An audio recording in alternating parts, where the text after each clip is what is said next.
Hello বন্ধুরা, good morning সবাইকে। সবাই কেমন আছো? আশা রাখছি অনেক ভালো আছো। তো এইটা হচ্ছে আমার লক্ষ্মী পুজোর দিনের ভিডিও। কাজের চাপে এডিট করতে পারি নাই, তাই আজকে এডিট করে দিচ্ছি। তো সকাল সকাল আমার মেয়ে স্নান টান সেরে একদম বসে গেছে নারিকেল কুড়োতে।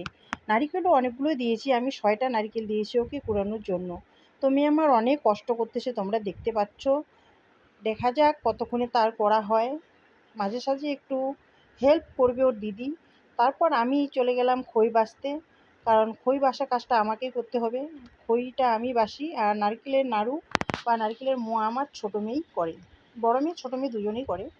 তো এই যে দেখো, আরও কিন্তু কয়েকটা নারকেল আছে বাকি।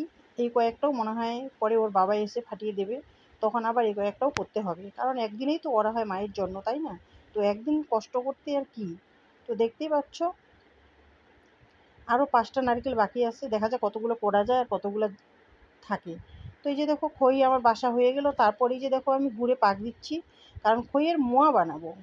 তো এই যে দেখো, কথা বলতে বলতে আমার গুড়ের পাক একদম একদম হয়ে গেছে, দেখতেই পাচ্ছ তোমরা। আর আমি আঙুল দিয়ে দেখলাম একদম এঁটো এঁটো হয়ে গেছে, মানে আঠা আঠা হয়ে গেছে। তো তারপরে দিয়ে দিলাম খইগুলো ঢেলে। এইবারে কিন্তু বানাবো আমি খইয়ের মোয়া। তো এবার নামিয়ে নিতে হবে। দেখতে পাচ্ছ আমি একটা একটা করে অনেক খইয়ের মোয়া এবার বানিয়ে নিলাম। আরও অনেক বাকি আছে, সেটাও এবার বানাবো। তারপর বড় মেয়ে শুরু করলো আলপনা দেওয়া, কারণ আলপনা দেওয়া কাজটা আমি পারি না। তো এই যে দেখো আমি অনেক খইয়ের নাড়ু বানিয়ে নিলাম।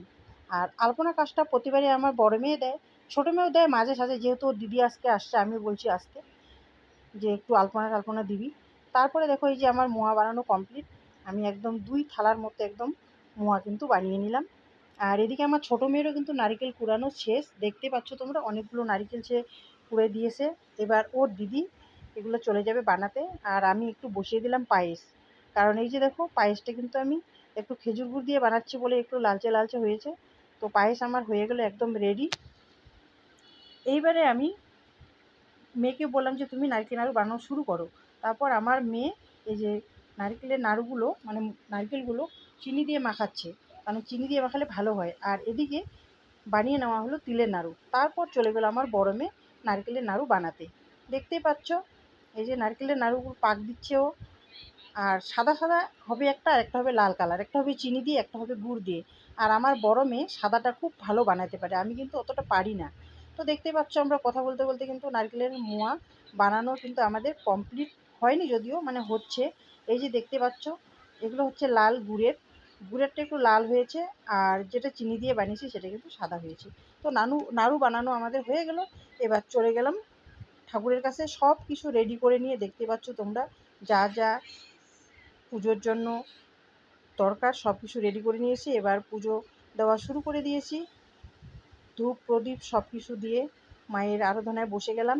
আর আমার মেয়েরাও আসে আমার সাথে, সবাই পুজো দিচ্ছি। আর পুজো দেওয়া কমপ্লিট হয়ে গেলে তারপরে কিন্তু চলে যাব আমরা সবারই প্রসাদ খাওয়া দাওয়ার পালা। তো এই যে দেখো প্রসাদ সবার জন্য বেড়ে রেডি করে নিয়ে নিলাম। এবার আমরা প্রসাদ খাবো। সবাইকে টাটা, দেখা হচ্ছে নেক্সট ভিডিও।